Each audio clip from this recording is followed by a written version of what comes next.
Halo pemirsa, jumpa lagi dengan saya di Tarot Aja. Kali ini saya akan bacakan beberapa pertanyaan dari pemirsa. Dan pemirsa juga yang di rumah yang sedang nonton YouTube ini boleh mengikuti dengan pilihan kartu nanti di 1 dan 2 ya, nomor 1 dan 2. Nah, kali ini ada pertanyaan dari Ananda. Pertanyaannya langsung 3 dia. Apakah saya bisa jadi PNS? Terus kenapa kegagalan saya nilainya selalu mepet? Dan saya harus apa? Jadi, itu pertanyaan dari Anda dan saya akan jawab. Kita kocok kartunya. Kamu relax, pemirsa relax.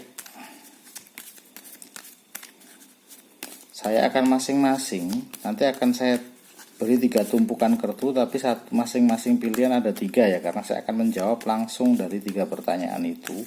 Jadi biar tidak mengulang mengambilnya, sekali tak ambil untuk menjawab 3 pertanyaan. Oke.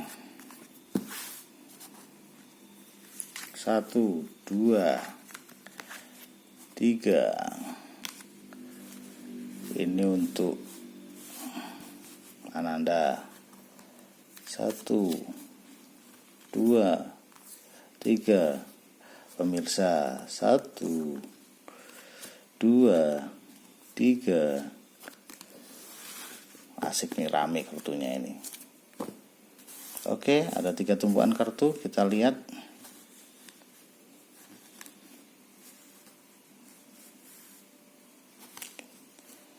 Pemirsa silahkan milih yang di bawah ya, yang di atas untuk Ananda, yang di bawah untuk pemirsa. Pemirsa bisa pilih yang 1 dan 2.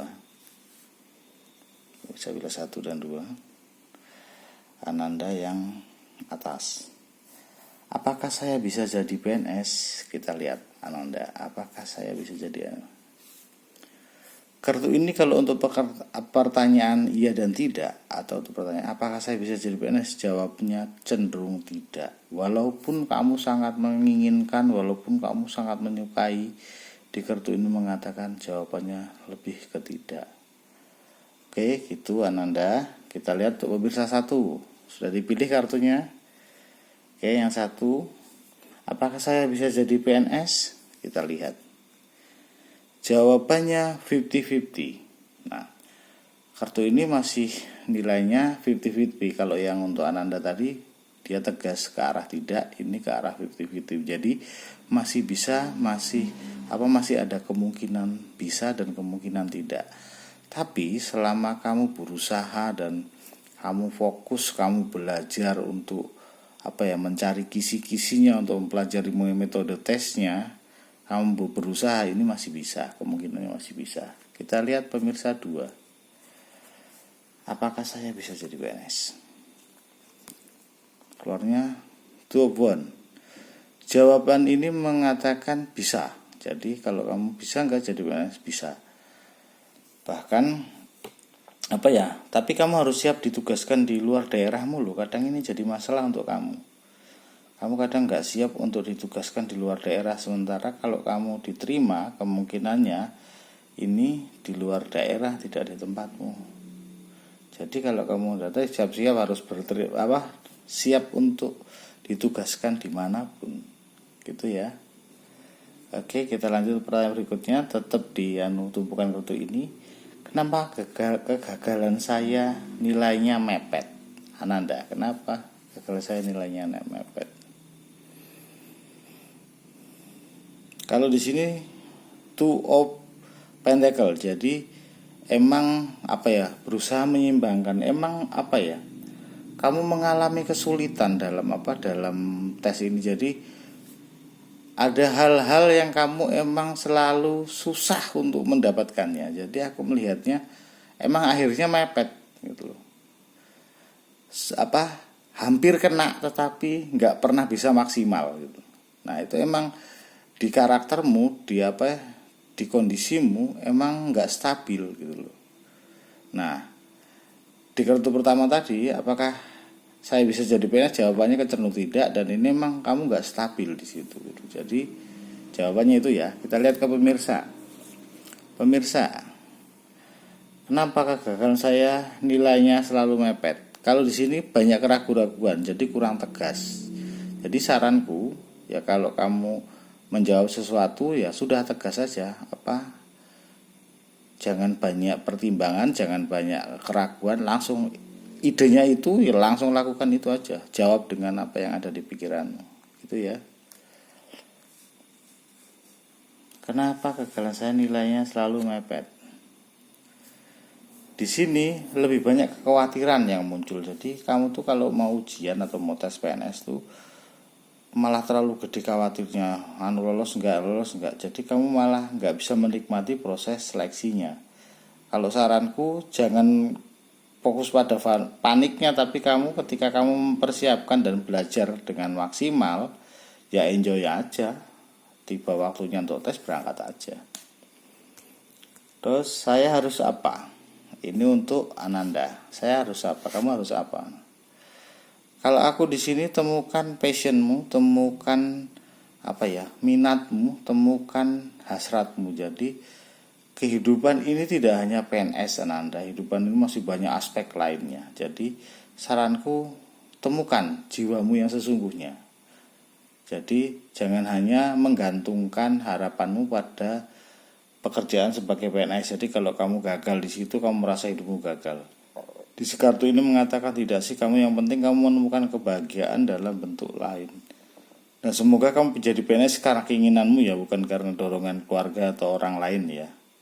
Jadi di sini carilah minatmu, carilah hal yang sebenarnya ada di dirimu. Nah, kamu belum menemukan itu dan tugasmu adalah mencari itu. Terus pemirsa satu, saya harus apa? Kalau di sini kamu buang saja kebiasaan-kebiasaan yang nggak penting, hal-hal yang nggak penting itu harus kamu buang. Kamu mikir hal-hal yang nggak penting, menakutkan hal-hal nggak penting, misalnya, wah aku anak orang nggak punya ini harus nyogok, harus pakai uang, itu nggak penting. Yang penting kamu siap, yang penting kamu ngikutin tes saja, prosedurnya kamu ikutin gitu aja. Jadi kamu nggak usah mikir-mikir, nanti gimana ya, lolos nggak ya, nggak usah. Ada pendaftaran, siapkan berkasmu, lamar, dan kamu belajar, lakukan, jawab, selesai. Oke? Yang berikutnya pemirsa kedua, saya harus apa? Kalau di sini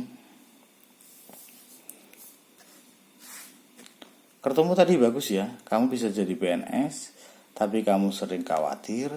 Nah, di sini hindari kekecewaan yang muncul. Nah, aku curiga jangan-jangan keluargamu atau orang-orang dekatmu yang mendukung kamu atau mengarahkan kamu ke arah PNS, dan bisa saja kamu sebenarnya tidak di situ. Jadi kamu harus melakukan hal yang sebenarnya kamu nggak suka. Nah, kalau saranku kalau kamu nggak sakit hati ya tes saja gitu loh, tes saja. Tapi kalau kamu bener-bener nggak pengen jadi PNS, ya udah jawab seadanya aja. Nanti kan kalau kamu disuruh orang tuamu kan berarti sudah berangkat tes aja kan gitu. Tapi kan juga kalau diterima ya kamu harus siap. Kalau diterima kamu harus siap. Dan di sini sebenarnya kamu cenderung diterima sih.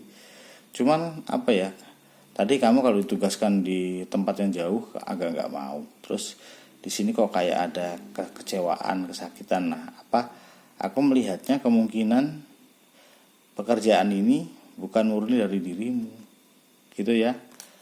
Kita lanjut ke pertanyaan berikutnya. Oke, aku minta bantu untuk di subscribe dan dipencet tombol loncengnya biar ada notifikasi setiap video yang ku buat. Jadi pemirsa bisa selalu menonton. Itu yang kedua dari Veronica Lili. Pertanyaannya, usahaku ke depannya bagaimana? Jadi dia tanya usaha. Oke, usahaku ke depannya bagaimana? 1, 2 pemirsa, 3 pemirsa. Usahaku ke depannya bagaimana? Usahaku ke depannya bagaimana ya? Veronica Lili yang di atas, pemirsa 1, pemirsa 2, silahkan pilih kartumu pemirsa. Pilih kartumu salah satu yang sesuai dengan filmmu. Aku akan bacakan untuk Veronica Lili. Usaha kedepannya bagaimana? Usahamu kedepannya bagaimana? Di sini kamu harus berani ambil risiko sebenarnya, karena usahamu tuh sudah punya modal. Maksudnya modal tuh secara kemampuan, secara skill, secara persiapan, kamu tuh sebenarnya sudah punya bekal untuk menjalankan bisnis ini. Nah, kedepannya ini kayak apa ya? Kamu harus lebih berani mengambil risiko-risiko yang ada. Jadi kalau ada tawaran yang kelihatannya berspekulasi dan ada risikonya, saranku ambil saja, karena risiko-risiko itu ketika kamu bisa lampaui, maka kamu akan meningkat kemampuannya. Jadi kalau di sini emang masih apa ya? Masih belum kelihatan banget usahamu. Usahamu belum kelihatan banget, tetapi ini baru langkah awal yang bagus. Nah, langkah awal yang bagus ini kamu harus berani menerima tantangan-tantangan. Jadi jangan terlalu mendengarkan apa ya? Kabar-kabar dari sekitar, tetapi ketika kamu yakin, udah lakukan, gak usah mikir omongan orang. Oke, gitu untuk Veronica Lili. Untuk pemirsa, usahaku depannya bagaimana? Usahamu ke depannya, kita lihat ya, deng. Aku melihatnya ke depan ada peristiwa dari luar yang mengejutkan usahamu. Jadi ini akan ada masalah ini. Ke depan tiba-tiba ada hal buruk, ada hal yang membuat usahamu jadi bisa jatuh, bisa mandek, bisa kemudian merugi karena sesuatu peristiwa di luar kemampuan kamu. Tapi ini di luar kemampuan kamu ya, maksudnya aku melihatnya bukan karena faktor dirimu, tetapi ada faktor luar yang kamu nggak bisa kendalikan. Jadi ya kalau itu terjadi, ya kamu harus cepat bangun. Tapi sebelum terjadi, saranku berdoalah untuk kamu bisa tetap menjalankan bisnismu dengan baik. Jadi kalau ada risiko atau ada peristiwa yang tidak menyenangkan, itu kamu minimal bisa menghandlenya dengan cepat. Jadi kalau harus ada masalah, cepat tertangani. Gitu ya untuk pemirsa 1. Kita lihat pemirsa kedua. Usahaku kedepannya bagaimana? Deng. Usahamu secara finansial ini cukup menghasilkan uang. Tetapi di kartu ini pesannya adalah, kalau ini sebuah kongsi, saranku tolong diperhatikan lagi kontrak kerjasamanya. Di situ ada pembagian uang, ada pembagian untung yang harus kamu cek lagi, dan bagilah hasil itu seadil-adilnya, karena kartu ini menggambarkan kadang ada hal yang tidak adil di situ. Jadi kerjasamamu seperti apa, pembagian hasilnya seperti apa, mekanisme seperti apa, tolong kalau kamu berkongsi, kamu cek ulang dan kamu bicarakan ulang. Gitu ya, tetapi ini ada uangnya. Oke, itu. Kita lanjut ke pertanyaan berikut. Pertanyaan berikut itu dari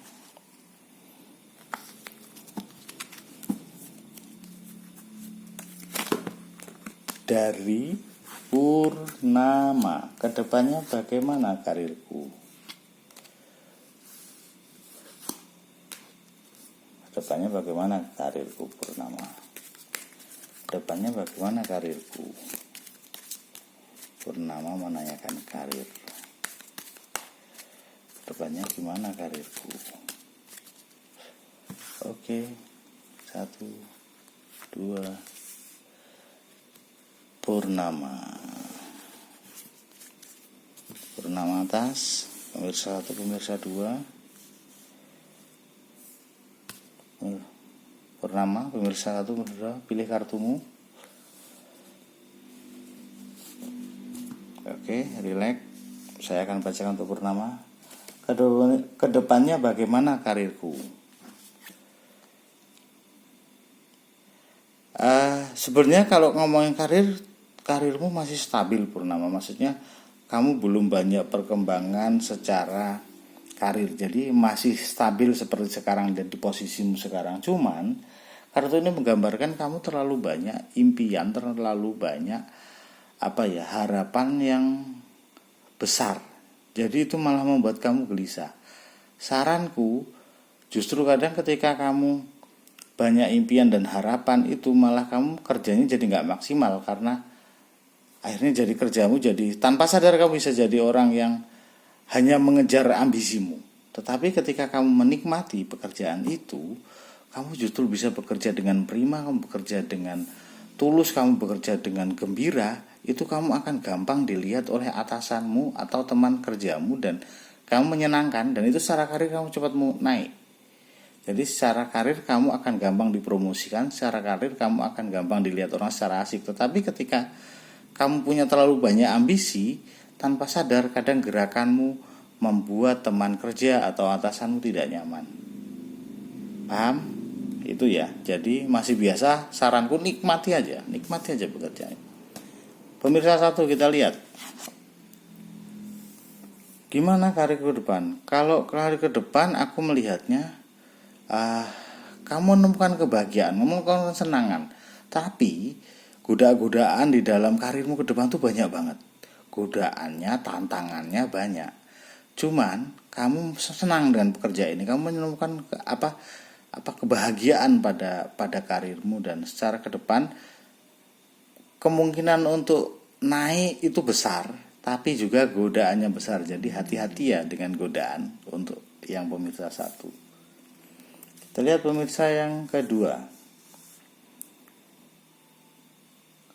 Kedepannya bagaimana karirku? Karirnya sebenarnya tidak buruk-buruk amat. Sebenarnya karirnya walaupun ada peluang-peluang yang hilang dalam pekerjaannya, tapi sebenarnya dia masih bisa bertahan. Walaupun kamu mungkin pernah melakukan kesalahan atau ada peluang yang tidak kamu ambil dalam karirmu, tapi sebenarnya kamu masih relatif aman. Nah, di sini masalahnya adalah kamu terlalu sedih. Kamu terlalu menyesali peluang yang hilang atau sesuatu kesalahan yang pernah kamu lakukan sebelumnya. Nah, saranku, ya buang saja perasaan itu. Jadi sudahilah sedihmu, syukuri apa yang kamu punya sekarang dan bangkit lagi. Ketika kamu pernah gagal, pernah jatuh, ya udah bangkit lagi. Perjalanannya masih panjang dan asik. Terlalu sayang untuk kamu berhenti hanya untuk merenungi hal yang sudah hilang. Gitu ya. Kita lanjut ke pertanyaan berikutnya. Dari Roro Sekartaji. Aku diajak join temenku buka warung soto. Kira-kira bagus enggak ya? Nah, ini yang untuk pemirsa yang diajak join atau pengen join sama temennya untuk bisnis kuliner, bisa mengikuti kartu ini. Kita untuk pemirsa, kita ambil untuk Roro. Jadi aku diajak join temanku jualan soto. Bagus enggak ya?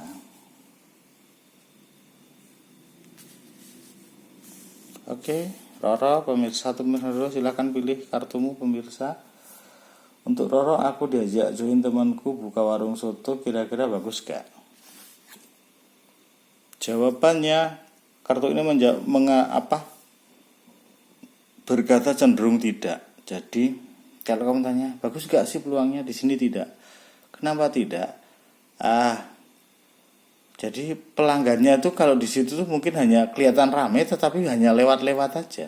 Jadi mungkin tempatnya bagimu prospeknya bagus ya, tetapi banyak faktor yang pelanggan justru nggak melihat di situ. Entah itu misalnya jalur cepat, entah itu tempatnya nanggung untuk makan. Maksud nanggung untuk makan tuh gini loh, tempatnya mungkin bagimu bagus, tetapi dekat dengan situ banyak makanan-makanan yang orang sukai. Jadi daripada makan di situ, orang nanti sekalian di sana. Jadi secara tempat emang susah untuk berhenti. Untuk orang datang ke warung itu.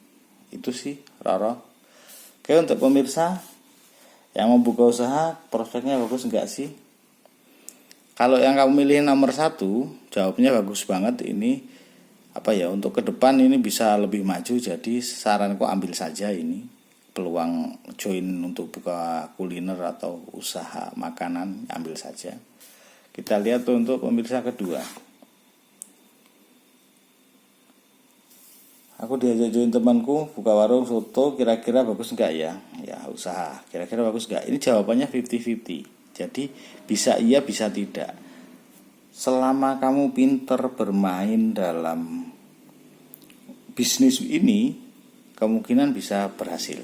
Tapi kalau kamu bermainnya lurus-lurus saja, maksudnya lurus-lurus saja itu ya konvensional, ini ya bisa nggak berhasil atau biasa saja. Tapi kalau kamu mau ambil ini, saranku kamu benar-benar harus harus bikin strategi yang bagus, baik itu marketingnya, baik itu persiapannya, tempatnya dan macam-macam. Itu memang harus kamu pikir banget dan harus kamu buat semenarik mungkin, setriki mungkin.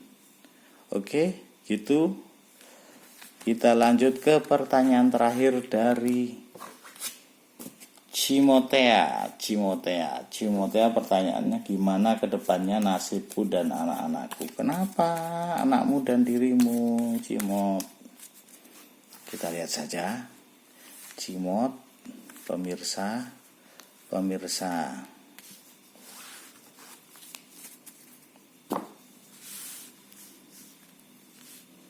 Mana tadi Cimot? Udah ini ya, pokoknya ini. Cimot, pemirsa, oke. Relax, pilih salah satu untuk pemirsa. Pilih kartumu yang nomor 1 atau pilih kartu yang nomor 2. Cimot, aku bacakan kamu yang ada di atas. Gimana kedepannya nasibku dan anak-anakku? Kita buka. Mungkin kondisi saat ini kamu masih mengalami kesulitan ya, maksudnya ada hal yang membuat kamu dengan anakmu, dengan keluargamu sedikit dalam kondisi drop atau kondisi berat. Nah, di sini kartunya mengatakan kamu harus menggunakan peristiwa ini atau momen ini untuk belajar. Ketika kamu bisa mengambil hikmah dan mengambil nilai pelajaran dari peristiwa ini, kedepannya kamu akan lebih cepat bangkit, kedepannya kamu akan dengan anak-anak akan lebih bagus. Tetapi kalau kamu tidak mengambil, ini hal yang akhirnya berulang terus, ini akan begitu saja. Nah, saranku, jangan terlalu sedih, tetapi kamu amati peristiwa yang sedang kamu terjadi padamu, amati dan ambil nilainya, dan kamu wake up-nya cepat, bangkitnya cepat nanti. Gitu ya, Cimot. Pemirsa 1, gimana kedepannya nasibku dan anak-anakku? Yang muncul hangman. Jadi kalau ngomongin nasib, kamu kok seperti sedang digantung ya, kamu sedang mengalami peristiwa yang ngambang, mengalami peristiwa yang tidak ada kejelasan. Kadang sebenarnya kamu bisa ngambil keputusan untuk keluar dari kondisi ini, tapi kadang kamu menanti sesuatu dan kamu masih berharap sesuatu yang akan membuat masalah ini selesai. Dan kadang kamu juga menikmati. Jadi kalau aku ya tanyakan dirimu, kamu pengen selesai apa kamu nunggu orang lain yang menyelesaikan? Kalau nunggu orang lain ya kamu harus bersabar dengan kenikmatan itu. Kalau kamu pengen cepat selesai, sudah ambil sikap. Oke, gitu ya. Kita lanjut ke pertanyaan kedua pemirsa. Gimana kedepannya nasibku dan anak-anakku? Kita lihat, nasibnya bagus banget nih. Kamu dan anak-anakmu nih termasuk orang yang hoki. Jadi lingkungan, sekitar, alam semesta ini kayak memudahkan semua langkah-langkah kalian. Jadi kamu gak usah khawatir untuk ke depan. Banyak percepatan yang akan datang dalam hidupmu. Jadi, tapi kamu jangan bangga, kamu tetap berusaha dan tetap jadi orang yang humble, tetap tersenyum, tetap bahagia, karena kebahagiaan gampang banget menghampiri kalian. Gitu ya. Terima kasih, demikian dulu pembacaan kali ini. Ini temanya kali ini ya agak lumayan ini. Untuk pemirsa yang ingin dibaca secara personal, bisa ikuti dan DM Instagram saya di Tarot Aja, atau kontak ke kontak WA saya 085625256585 itu. Dan apapun masalahmu, ditarot aja. Oke, see you.